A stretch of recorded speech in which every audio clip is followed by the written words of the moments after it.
Découvrez le pouvoir extraordinaire des vibrations sonores avec Alex Michel, pionnier des fréquences thérapeutiques depuis plus de 20 ans. Imaginez pouvoir transformer votre état de conscience, améliorer votre concentration et votre sommeil grâce à des compositions uniques créées avec une technologie de pointe. Dans cette masterclass « Le pouvoir des sons et des vibrations », Alex Michel dévoile les secrets des fréquences sacrées et leur impact profond sur votre bien-être physique et émotionnel.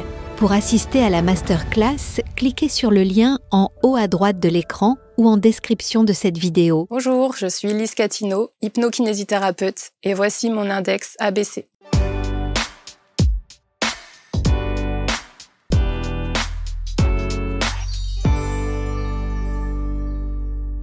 Des titres que l'on ne connaissait pas, hypnokinésithérapeute. Eh bien, on va voir ce que c'est en la présence de Lise qui est installée sur les canapés. Bonjour Lise. Bonjour. Merci d'être avec nous. Merci. Alors, rentrons dans le vif du sujet. Qu'est-ce que hypnokinésithérapeute? Ça veut dire que vous faites de la De la quoi d'ailleurs? De la kinésithérapie. Mon diplôme, c'est la kinésithérapie. Je suis diplômée d'État. Et j'ai découvert l'hypnose. Et en fait, mon but, c'est de manier les deux et de me servir vraiment de l'hypnose dans le soin kinésithérapique qui pour moi reste manuel, avec des exercices et du mouvement et tout ça, mais dans la compréhension du corps et pour pouvoir en fait co-créer avec le patient. Le patient n'est pas passif, il se met dans l'état de réception qui me permet d'aller chercher d'autres déverrouillages qui en fait se font quasiment tout seuls en fait. Mais ce qui est intéressant, c'est que j'ai le sentiment que vous faites partie de cette nouvelle génération d'accompagnants, de thérapeutes qui ont bien compris qu'il y avait une autre dimension que celle du corps physique, j'allais dire. Oui, ouais. Mais ça s'ouvre de plus en plus quand même. Hein. Oui, globalement, ouais. Dans les écoles de kiné, on apprend ça? Non, pas du tout. Ça s'ouvre de plus en plus, mais pas dans les écoles de kiné. Moi, ça fait 10 ans que je suis sortie, donc je sais pas. Peut-être que maintenant un petit peu plus, mais c'est vrai que ça fait partie des choses qui m'ont peut-être manqué. Alors après, à l'époque, moi, j'étais pas forcément ouverte à ça. Alors j'écoutais toujours. J'étais très curieuse, toujours été très curieuse, mais sans vraiment savoir que c'était des choses qu'en fait je percevais déjà et que je pouvais déjà faire aussi, qui c'est venu plus tard. Vous parlez aussi, parce que dans chaque invité qui s'installe sur les canapés, on fait ce qu'on appelle une fiche de production, et vous dites « Retrouver son pouvoir d'auto-guérison, s'affranchir de nos barrières émotionnelles et psychiques, et favoriser l'autonomie de l'apprentissage physique, émotionnel, mental, et parfois spirituel. » Mais j'ai le sentiment que chez vous, la dimension spirituelle, elle est quand même bien présente. Elle est plutôt présente, oui, effectivement. C'est vrai que je le mets peut-être encore un petit peu plus entre parenthèses ou guillemets. Et pourquoi? Parce que peut-être par rapport à la vision qu'on a du kinésithérapeute, au contexte légal, je sais pas. Parfois, peut-être que dans mon esprit, en fait, j'aime pas trop cette dualité qu'on a entre cartésien ou spirituel, soit on est ésotérique, soit on est en médecine traditionnelle ou on est en médecine parallèle. Pour moi, je me dis que la médecine traditionnelle, elle a besoin de s'ouvrir complètement et d'intégrer les médecines parallèles et ce qu'elles peuvent apporter de bien. Parce qu'avec justement le côté rationnel et scientifique finalement de la médecine traditionnelle, on peut être les personnes les plus à même d'être complet dans notre vision. C'est-à-dire que des fois, il y a un peu des biais. Quand on est en spiritualité, tout est spirituel, tout a une cause ésotérique, tout vient d'ailleurs. Alors que des fois, non, il y a aussi des choses qui sont juste là, qui sont le corps qui essaye de parler, des gestes qu'on fait mal, et si j'ai mal, c'est peut-être juste aussi physique. Donc, c'est cette capacité de pouvoir se mettre sur plusieurs plans différents qui permet pour moi d'avoir le meilleur accompagnement possible, parce qu'on peut voir, en tout cas moi c'est ce qui me vient, c'est qu'on peut voir d'où le problème tient sa source. Les amis, quelques secondes d'interruption dans ce programme, juste pour vous donner une information importante. Vous savez que chaque jour sur ABC Talk TV, on aime et on prend le temps de vous recevoir pour parler des pratiques et des praticiens inspirants de par leur parcours et de par leur expertise. Alors peut-être que vous aussi, vous aimeriez partager avec nous votre métier et vous installer ici dans ce studio, sur ces canapés, pour nous dire un petit peu comment vous en êtes arrivé à ce que vous êtes aujourd'hui. Alors si vous êtes à la fois thérapeute, expert, coach, accompagnant de vie et que vous avez envie d'enregistrer un entretien avec moi dans ce studio ABC Talk, il suffit simplement de postuler sur le lien qui est sur cette vidéo ou éventuellement dans la description de la vidéo et vous serez à la suite de cela référencé sur la première plateforme vidéo des thérapeutes, accompagnants de vie, coachs et autres experts. Vous, en l'occurrence, je vous le souhaite et je vous dis merci de votre fidélité. Indexabc.fr ou alors le site directement abctalk.fr. Kiné, hypno, est-ce qu'il y a des soins, vous faites des soins énergétiques pour le coup? Est-ce que cette alchimie entre la kiné et l'hypno, c'est un soin énergétique? Oui, on pourrait dire ça. Oui, on pourrait dire ça, ouais. Maintenant, ça reste une pratique que je propose avec une base de kinésithérapie et qui sort un petit peu du cadre forcément légal de la kinésithérapie. Donc, oui, ça reste un petit peu... Oui. Ouais. Je dis un petit peu parce que voilà, mais ça l'est beaucoup en vrai. Mais je crois, c'est pour ça que quand, encore une fois, et vous faites partie de ces thérapeutes qui s'installent sur les canapés, à qui je pose toujours la même question en disant, vous avez une intuition plus. La fameuse, ouais. Voilà. Et donc là, on dit, ouais, effectivement, il y a toujours le petit rire derrière qui en dit long. Donc vous avez vous avez des perceptions. Vous ressentez des choses. De plus en plus. Ouais, de plus en plus. Quand j'ai commencé à écouter tout ça, en fait, et à sortir justement de ce que j'avais appris, ça a été assez traumatisant pour moi au début de lâcher mon mental. Ouais. et de m'ouvrir à ce que mes mains avaient envie de faire. Enfin, je me disais, mais pourquoi tu touches cet endroit? Il y a rien ici. Puis tu peux même pas expliquer pourquoi ça parle à l'autre côté. Mais t'as mis les 2 doigts pile aux endroits où les gens, ils disent, ah oui, vous avez trouvé. Je dis, bah oui, tous les kinés, ils font ça, non? Vous vous asseyez, vous lui dites pas où vous avez mal et il vient et il appuie pile à l'endroit où vous avez mal, non? Apparemment, non. Du coup, voilà, c'est pour ça que ça me... Et donc, petit à petit, j'ai laissé mes mains comme ça, me guider un petit peu plus, tout en gardant, bien sûr, le cadre kiné. Hein, oui, bien sûr. Mais ça veut dire on a le sentiment qu'il y a presque des points sur lesquels vous travaillez sur le corps façon un peu acupuncture, en passant par peut-être un peu de magnétisme que vous devez avoir aussi, avec des perceptions du corps que vous connaissez au travers de, évidemment, les fondamentaux du kiné. C'est ça, tout à fait. Et oui, c'est ça, c'est quand mes mains en fait se sont mises à se réveiller, j'appelle ça, parce qu'elles ont voulu que je fasse attention à ce qu'elles voulaient, en gros. On dirait qu'elles ont une identité propre, mais c'est un peu comme ça que je le vis encore, parce que c'est pas encore complètement assumé peut-être aussi, ou intégré, je sais pas. Et je sais plus ce que je voulais dire. Non, l'idée c'est de se dire comment est-ce que... Je sais que c'est très difficile à décrire et à mettre des mots sur ce que vous ressentez. Ouais, mais quand vous avez un patient et que vos mains, justement, vous conduisent sur les parties de son corps, comment est-ce qu'on peut l'expliquer ça? Qu'est-ce que vous ressentez à ce moment-là? Est-ce que c'est juste une intuition et puis vous y allez? Ou est-ce qu'il y a une sorte d'appel du corps qui vous dit c'est là qu'il faut apposer vos mains ou qu'il faut faire quelque chose? C'est pas aussi conscient. Non. Non, c'est bien plus inconscient. Et puis c'est genre... Alors maintenant, ça me le fait aussi avec le regard. C'est-à-dire que quand la personne, elle rentre dans la salle ou que je la vois, je fais « Oh, vous avez un problème au genou ?» Ah ouais. Et ça, j'avais un petit peu ça. J'avais l'impression je repérais facilement d'où venaient les boiteries des gens ou les choses comme ça quand je les voyais marcher dans la rue et tout ça. Donc je me disais, c'est juste que j'ai un bon œil de kiné, quoi. Je sais repérer le truc où ça va pas. Et puis alors, ce qui était très drôle, surtout pendant mes études, c'est que moi, j'avais déjà un petit peu ça, mais je m'en suis rendu compte après, quand j'en ai vraiment pris conscience, parce que je voyais des choses et les gens, vu ce qu'ils appliquaient, ce qu'on apprenait et tout ça, ils voyaient pas les mêmes choses que moi. Et moi, ça a été longtemps un problème pour moi. Je me suis dit, non, mais t'es folle, du coup, c'est pas toi. Alors qu'en fait, concrètement, quand j'ai commencé à suivre un peu ce qui me venait, et voilà, je sais pas, la personne, elle s'assoit devant moi et mes mains, elles viennent, soit c'est hyper franc et elles se posent directement là où, et les gens, ils font, ah oui, vous avez trouvé, comme d'hab. Soit je passe un peu comme ça et je vois où ça s'arrête, là où c'est chaud, là où c'est... Donc oui, c'est une écoute de ressenti, je pense. Et à quel moment intervient l'hypnose? Alors l'hypnose, c'est plus nouveau. Ça, c'est quelque chose que j'essaye de développer parce que je faisais l'hypnose en séparé pour accompagner les gens et mes patients. Quand je leur disais, écoutez, là, il y a quelque chose qui mériterait d'aller creuser plus loin, soit des fois aussi en régression. J'adorais les régressions. Ouais. Maintenant, je suis moins focus que là-dessus. Mais, et du coup, c'est les personnes qui m'ont fait confiance et qui sont venues me voir aussi en hypnose, direct, en kiné, mais ça déverrouillait tous les... Ah ouais. Et c'était trop bien parce que du coup, ça évitait, moi, ce qui m'a toujours un peu pesé, c'est cette récurrence qu'on a chez le kiné où on y va, on fait 20 séances. Dans 20 séances, des fois, on fait exactement la même chose. Je dis, mais ça colle pas à ce que moi, je sens. Enfin, c'est qu'on se trompe, c'est qu'on fait, on fait pas ce que moi, j'ai envie d'apporter aux gens, quoi.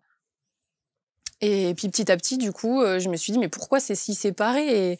Et en fait, c'est venu progressivement avec les soins, quand les personnes se posaient sur la table, et qu'elles me racontaient ce qui leur arrivait et tout ça, il y a des mots qui viennent tout seuls et d'un coup, oui, moi j'ai touché le bon endroit. Où il y a les émotions et direct, ça apaise les gens juste quand je prends le contact. Un peu cette impression d'aider à drainer l'émotionnel. Et du coup, maintenant, en alliant ce que j'ai, on va dire, dans les mains, et le soin en hypnose, je découvre une capacité de faire en sorte que le patient soit vraiment une porte ouverte et qu'il aille chercher sa propre énergie en même temps que donc ses propres ressentis en fait qui se mettent dans cet espace d'accueil qui va me permettre en fait et nous permettre à tous les deux de recevoir les messages. Des fois, ils passent par moi, puis des fois, c'est la personne qui a ses prises de conscience et c'est génial parce que derrière... C'est-à-dire que vous allez explorer avec l'hypnose. Vous allez peut-être rechercher le pourquoi et ensuite travailler le comment avec le côté kiné?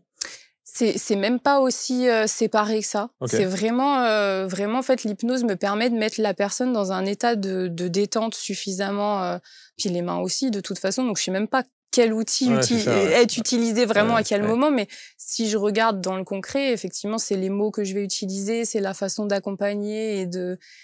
et puis moi je fais une hypnose où je laisse les gens s'exprimer et je les force à aller chercher leur réponse. Je fais pas je t'ai écrit un texte et tu suis ce que moi j'ai décidé. Alors j'aime bien écrire des histoires aussi hypnotiques, mais avec l'histoire des gens et comme je l'ai capté pour leur renvoyer des fois aussi. Mais ça c'est plus en séance d'hypnose normale. Mais là pendant la séance d'hypno-kinésithérapie, l'idée c'est on se met dans un état de détente et d'écoute intérieure pour le patient. Et en fait, si moi je commence et j'attire le ressenti sur des points, la personne elle va pouvoir me dire là je sens ça. Ok, c'est comment? À quoi ça? Enfin, et après on est dans un dialogue hypnotique. Tout à l'heure vous parliez des hypnoses régressives que vous aimez tant. Vous en faites avec dans le concept hypno-kiné? On peut, c'est arrivé.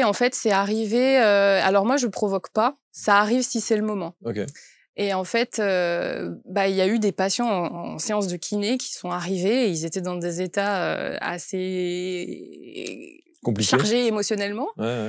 Et puis on s'est posé. Et puis comme ils avaient déjà fait pour certains des séances d'hypnose avec d'autres personnes ou avec moi aussi avant, donc ils avaient l'habitude en fait de trouver le truc et en fait on a co-créé le moment vous avez ça, oh là oui là maintenant je suis on part du point en fait de l'endroit qui est bloqué ou qui fait mal et on prend ce qui arrive avec. Donc des fois ça arrive dans des régressions mais ça veut dire que vous avez aujourd'hui avec le recul et avec l'expérience, vous avez suffisamment d'analyse, de ressenti et d'intuition. Quand quelqu'un vient pour une séance de kiné, vous êtes capable de lui dire il faut peut-être aller faire un petit travail en amont et d'aller rechercher la cause. Alors je dis jamais en amont, c'est-à-dire que je dis à la personne là je vous sens dans une posture qui va pas nous aider à réussir ce que vous venez chercher. Ou alors là, vous êtes trop passif, on n'est pas dans la recherche qui va aller là où vous me dites vouloir aller. Alors, allez chercher réellement ce qu'il y a derrière dans votre ressenti, parce que moi, ce que j'entends,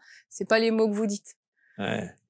J'avais toujours un peu cette sensation de pouvoir écouter la personne, même avec mes oreilles, du coup, même si c'est ouais, je dis oreille, mais c'est pas si conscient que ça. Mais quand la personne me parle, je sais si profondément elle est en accord avec elle-même quand elle dit ces mots-là, en fait. Et si ça résonne ou si ça sonne pas juste et qu'elle est en train de se raconter une histoire mentale. C'est ça, alors qu'elle est en train de le dire, là, pour le coup. Et pour le coup, elle est en train de le dire, ouais. Et donc, si elle le dit, on pourrait imaginer qu'elle est sincère et qu'elle le dit en conscience. Et bah, je me suis fait avoir beaucoup comme ça au début. J'imagine. Parce que j'écoutais pas ce qu'il me disait. Parce que c'est ça, au final, Je trouve que c'est fascinant parce que vous êtes quand même la preuve que le corps parle. Ben oui, j'en suis persuadée. Et au début, je voulais absolument comprendre, décrypter, savoir. Je lisais plein de bouquins pour savoir, tiens, quelle zone, comme si on pouvait faire un truc typique, genre, allez, la 7e dorsale, ça veut dire trahison, je sais pas. Oui, alors il y a beaucoup le disent ça. Hein. Et il y en a beaucoup qui le disent. Quand vous allez sur Internet, il y a des schémas, ils vous disent, alors la L4, L5, c'est ça veut dire ça, il se passe ça. Ouais. Et ça, vous en fait, cautionnez pas ça ? C'est pas que je cautionne pas, c'est que j'ai été dans cette recherche-là aussi pour avoir une simplification. Mais en fait, ça nourrit quoi ? Ça nourrit le mental, ça. Et ça empêche d'être à l'écoute de ce que la personne, elle vibre vraiment.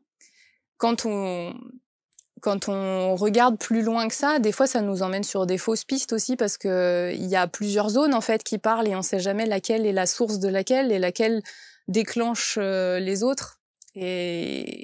Et en fait, ça... C'est plus subtil que ça, en fait. C'est vachement plus subtil que ça, même si je pense pas que ce soit faux dans le fond, mais ça peut fermer la porte à une subtilité peut-être aussi de comment la personne vit les choses. On parle des blessures de trahison, les blessures de ceci. Et on a souvent d'ailleurs sur Internet le schéma de la colonne vertébrale et on voit à chaque étape, chaque partie de la colonne, il y a une émotion qui correspond.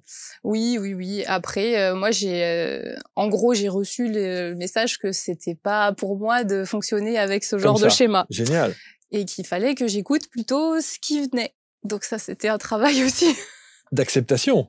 Oh oui, qui est encore en cours, je pense. Et parce que c'était refoulé, ça Ah bah oui, moi c'était ce que j'ai en moi, ça vaut rien, et c'est ce que les autres me disent, c'est vérité 100%, quoi.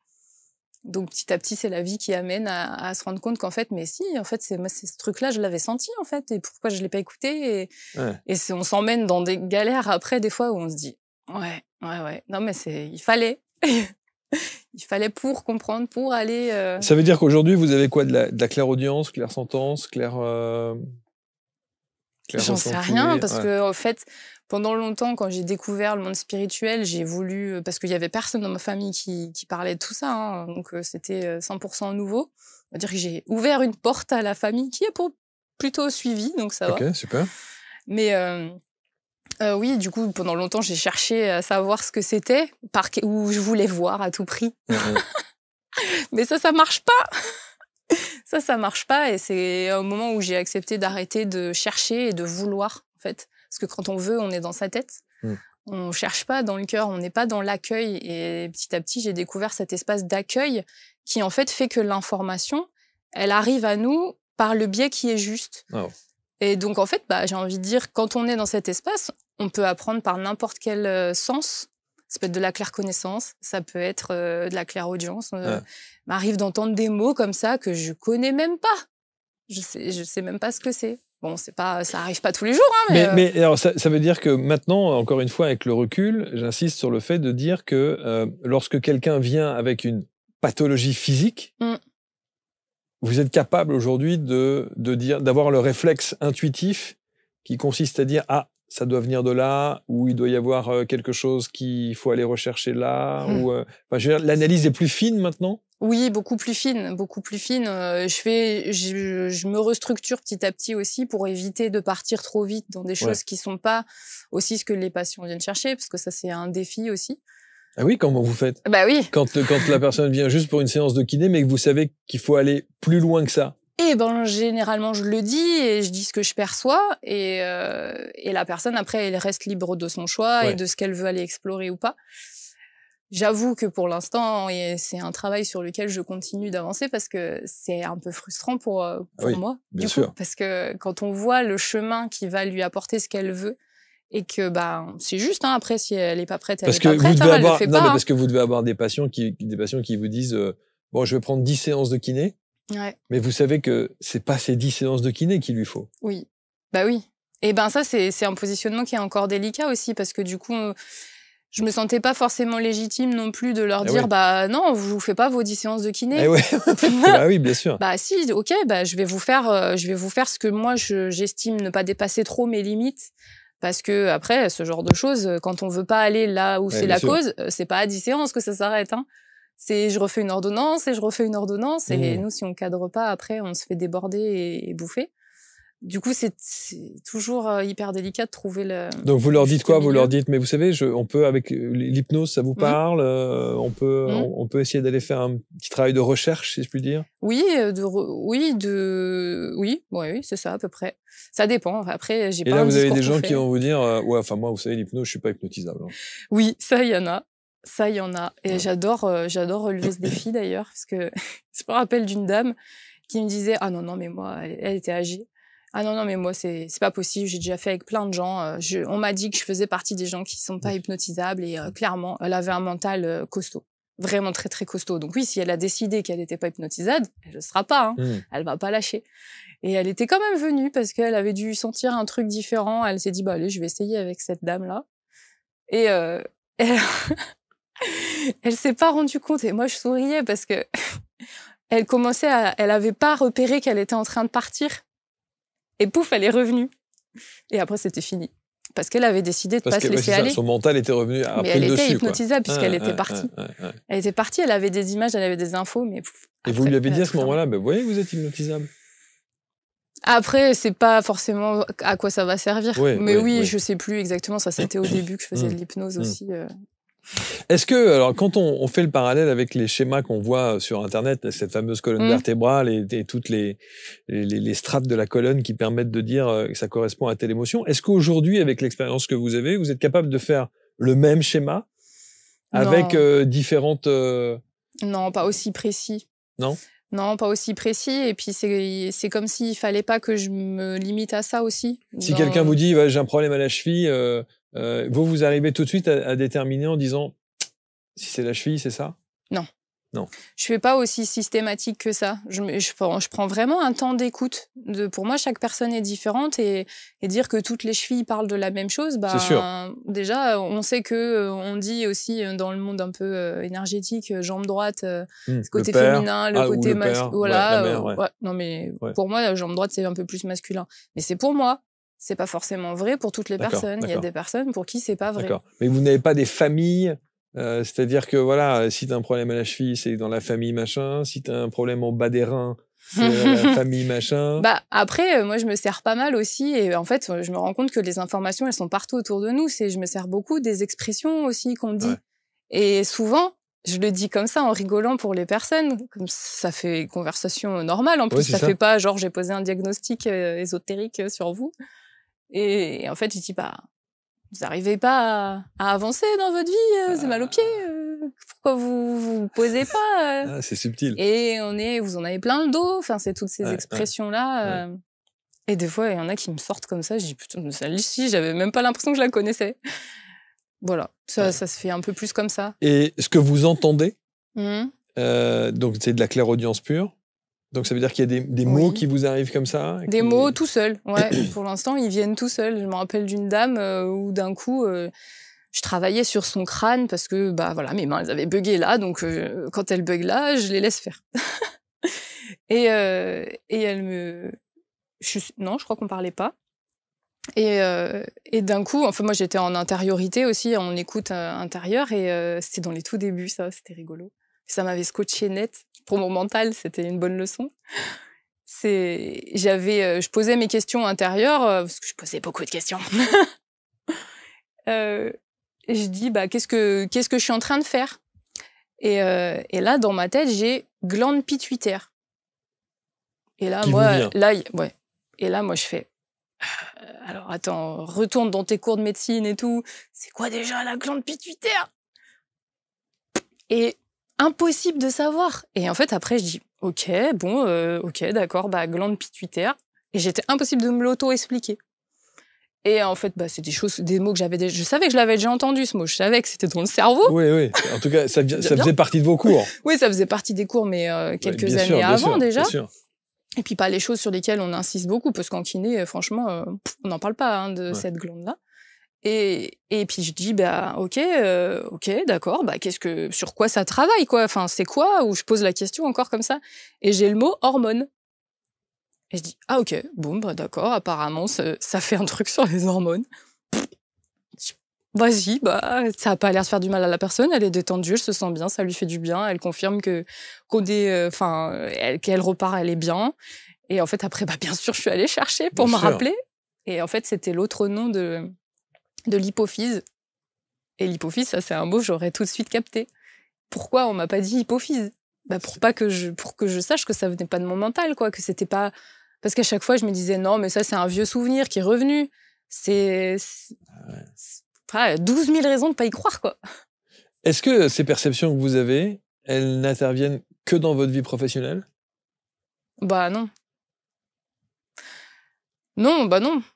Après, c'est plus difficile de les écouter des fois dans la vie personnelle aussi, familiale et tout ça, parce que ça, c'est un gros sujet aussi. Depuis toute petite, au final, après, j'ai revu l'histoire à l'envers. Je me suis dit, et vous avez fait une hypnose de régression? Oui, j'en ai fait plein. C'est vrai? Moi, je suis la première à tester tout ce que je propose. Et oui, dans l'histoire familiale, du coup, c'est compliqué de se dire, ah ouais, non, mais moi, je perçois tout ça. Quand je leur dis, ils en ont absolument pas conscience. C'est hyper compliqué. Après, du coup, ça m'a renfermée pendant longtemps à pas dire dire. Et donc, après, j'avais l'impression que je ressentais plus rien. Donc, c'était moins divergent pour mon environnement, quoi. Est-ce que vous vous souvenez du moment où, alors effectivement, vous faites ce cursus universitaire avec la kiné, et au moment où vous décidez d'intégrer une dimension un peu plus spirituelle, quel a été le moment qui vous a incité à ça? Est-ce que les perceptions que vous aviez étaient si fortes qu'à un moment donné, vous êtes obligé Dans les mains au début. C'était à peu près époque Covid, comme par hasard pour beaucoup de personnes. Ça s'est passé toujours dans cette époque-là. Ça fait un bon repère dans le temps, c'est un avantage. Où j'avais une dualité intérieure, en fait, où j'ai commencé à aller consulter moi-même des magnétiseurs et des choses comme ça pour moi, parce que j'avais à la fois ces mains qui commençaient à vraiment beaucoup chauffer et à vouloir s'arrêter à des endroits, alors que moi, je me disais, non, mais moi, je veux travailler sur, je sais pas, le quadriceps, pourquoi toi, tu te mets là, quoi? Enfin, il y avait pas de logique, mon cerveau, il comprenait pas. Et j'avais pas mal de mal à les laisser faire, donc j'avais cette chaleur qui sortait, alors que moi, j'ai tout le temps les mains gelées, à la base. Incroyable. Donc, la seule façon de me réchauffer, je peux faire ça pendant 20 minutes, ça va pas me réchauffer les mains. Par contre, je vais les poser sur quelqu'un. Ah, merci, c'est gentil de me donner un peu de chaleur. Ah ouais, incroyable. Et puis eux, ils me disent, c'est vos mains, elles sont bouillantes. Ok, d'accord. Je sais pas d'où ça vient, on sait pas. Bref, et du coup... Et à ce moment-là, vous les ressentez comme chaudes, vos mains? Quand la personne vous le dit? Quand le patient vous le dit, vous les ressentez quand même comme chaudes. Oui, bien sûr. Oui. Justement, après, je m'étais auto-raconté que c'est pour ça qu'en fait j'ai les mains tout le temps gelées, parce qu'en fait, soit je me sers pas de ce magnétisme-là, donc ça circule pas forcément beaucoup. Soit ça me permet aussi du coup de pouvoir encaisser des grosses différences de chaleur, parce que du coup ça va, ça passe. Si j'avais déjà les mains chaudes au départ et qu'elles devaient chauffer de la même, enfin je sais pas, peut-être que c'est faux. Ça c'est les blabla mentaux qu'on se raconte après. C'est passionnant parce que on a le sentiment que vous avez une sorte de palette à outils. Parce que là, on détermine votre titre en disant hypno-kinésithérapeute. Voilà, très bien. Mais il y a du magnétisme, mais il y a de la clairaudience. Il y a peut-être que vous voyez aussi un peu les auras chez les gens, parce que si vous êtes capable de dire à une personne quand vous la voyez qu'elle arrive dans votre cabinet. Alors c'est rigolo, mais je les vois tordus. C'est-à-dire vous voyez les gens tordus? Oui. L'image des gens tordus? Oui. Ah, c'est gênant. Et en fait, souvent, ça correspond à ce que je suis en train de travailler dans le corps. Mais en fait, je sais que c'est pas physique, ça, parce que je les vois, les gens, je vois s'ils sont tordus physiquement ou pas, s'ils sont alignés et tout ça. Ça, c'est l'œil kiné. Et puis, en même temps, des fois, je les vois arriver, je fais, waouh, qu'est-ce qui s'est passé, là? Je les vois arriver droit, mais complètement tordu, ou voilà. Mais l'aura avec les couleurs et tout ça, non, ça me...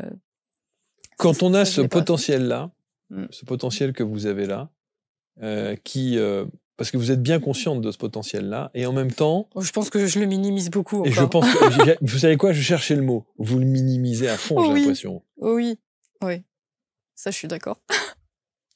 Mais chaque jour, ça avance. Ça avance, mais je trouve que pour une kiné, c'est extraordinaire. Parce que le kiné ou la kiné, c'est le résultat de toutes nos émotions et de tout. C'est la conséquence. Ben pour moi, oui.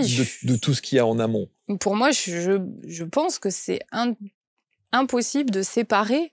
Et justement, j'en ai marre de cette séparation-là. C'est pour ça que je mets l'hypnose dans la kiné, que limite, non, dans mon hypnose, il n'y a pas trop de kiné. Et encore, c'est très limité, hein, hypnokinésithérapeute. Oui, bien sûr. C'est très limité. Bien sûr, c'est limité. C'est plus un nom qui permet de rassurer un petit peu, parce que comment on explique ça sinon? C'est compliqué de l'expliquer. Il faudrait que vous inventiez un mot qui corresponde bien à votre méthode, en fait. Bah, pour l'instant, le seul qui m'est venu, c'est hypnokiné. Alors, gardons hypnokiné. Voilà, c'est très bien. Ça changera peut-être dans quelques temps. Hein, mais en tout cas, je trouve que c'est un don du ciel, quand même. Hein, c'est vrai. D'avoir ces capacités-là. Hein. C'est vrai. Mais c'est beaucoup de travail aussi. Parce que le nombre de kinés et le nombre de séances, alors on va pas se mettre à dos tous les kinés, hein, mais effectivement, le nombre de kinés qui vont vous préconiser X séances, mais si on va pas faire le travail en amont, après, aller rechercher où est la blessure, où est le trauma. On sait que les personnes, elles vont revenir. On fait ce qu'on a à faire, on a les limites de la sécu, on sait que pour un dos, on fait 15 séances. Et puis, on se dit, à la prochaine. Et puis, ils reviennent 1 an après. Puis après, ils reviennent 6 mois après. Et je te dis, mais moi, au bout des années, parce que ça, c'est venu, j'avais quoi déjà, à peu près 6 ans de kiné. De pratique, Et où à chaque fois, il y avait... Tu te dis, mais si on m'apprend des techniques qui sont censées réparer ou guérir ou rééquilibrer un dos, pourquoi ça marche pas sur tout le monde? Alors que je fais le bilan avec les mêmes signes, les mêmes symptômes. À chaque symptôme, je mets une action en place, en face. Et en fait, là où j'ai trouvé mes réponses, c'était dans qu'est-ce qui fait que cette personne, elle avance pas, elle évolue pas. Pourquoi on a fait 15 fois la même chose et c'est à la 15e séance que ça a commencé à bouger? Alors après, on fait comme les médecins ils font maintenant. Ils disent c'est dans votre vie, vous êtes stressé, changez de travail et vous aurez plus mal au dos. Bah oui, au début, je l'ai dit ça aussi. Et puis en fait, il y a un truc en moi qui me disait non mais c'est un peu facile. Et puis maintenant, ça m'énerve ça parce que on leur dit ce truc, donc super, ils repartent, ils disent super, ce que j'ai c'est du stress. Et du coup, j'ai l'impression qu'ils nient que j'ai une douleur. Donc, on s'en occupe pas. Et donc, on me dit, diagnostic, t'as du stress. Et ok, mais qu'est-ce que j'en fais? À quel moment on me propose une solution pour gérer ce stress, pour réguler mes émotions, pour que je me sente plus centrée, plus alignée, que je puisse retrouver le bon chemin dans ma vie? Moi, je me ressens beaucoup être une personne qui ramène sur le chemin. Votre dimension spirituelle, elle est quand même plus. Hein. En fait, pour moi, le spirituel, c'est un peu vouloir mettre des choses séparées dans quelque chose qui, pour le coup, spirituel, c'est pas être séparé. C'est vrai. Donc, en fait, finalement, oui. Mais c'est toujours plus facile de dire spirituel pour expliquer. Oui, voilà. On va dire que ça parle à une conception des gens, mais qui, pour moi, la conception est fausse, du coup. Oui. C'est passionnant parce que j'ai toujours... Alors, vos collègues kinés, ils comprennent ça? Alors, j'en parle pas beaucoup. Bah ouais, j'imagine que ça doit être... J'en parle pas beaucoup. Moi, je travaille toute seule maintenant. Au moment où j'ai fait ma bifurque, où je commençais à aller consulter, commencer à plus suivre mes mains, à vraiment être à l'écoute des émotions des patients, de les laisser parler plus et tout ça, j'ai travaillé avec 2 autres kinés qui prenaient une direction séparée. Plutôt protocolaire. Qui travaillait bien, avec les outils du kiné. Ouais, c'est ça. Ouais. Voilà, travaillait bien avec les outils du kiné et j'étais plutôt agréable et tout ça, mais à ce moment-là, ils sont partis et ça s'est séparé dans l'exercice professionnel qu'on avait. Et eux, ils partaient plus dans j'ai besoin d'acheter une maison, donc je vais gagner, j'ai besoin de gagner un peu plus d'argent, donc du coup je vais réduire mes séances ou je vais en voir plus en même temps. Ça pour moi c'était C'était un peu compliqué à digérer. Et puis, c'était le moment où moi, j'avais envie d'aller dans un truc plus cosy, plus à l'écoute de chaque personne, que chaque personne puisse déposer juste son histoire quand elle arrive. Mais il y a des personnes, elles sont arrivées, elles m'ont dit « Ah, vous m'avez dit 2 mots et ça y est, je me suis sentie vachement mieux. » C'était le seul truc qu'on leur avait pas donné dans leur parcours de soins, quoi. Alors que c'est un soin. Eh ben oui. Oui, bien sûr. L'écoute, pour moi, c'est la base, en fait. Bien sûr. Donc, effectivement, écoute, c'est important. Les gens qui nous regardent vont se dire, mais attendez, moi, je veux une consultation. Le problème, c'est qu'il ça ne peut se faire qu'en cabinet, pour le coup. Pour l'instant, je le pratique que comme ça, oui. Je le pratique que comme ça. Peut-être qu'un jour, j'arriverai à le pratiquer autrement, je sais pas. Vous êtes dans la région lyonnaise, c'est ça? Oui, entre Lyon et Chambéry, donc plus près de Chambéry, quand même. D'accord.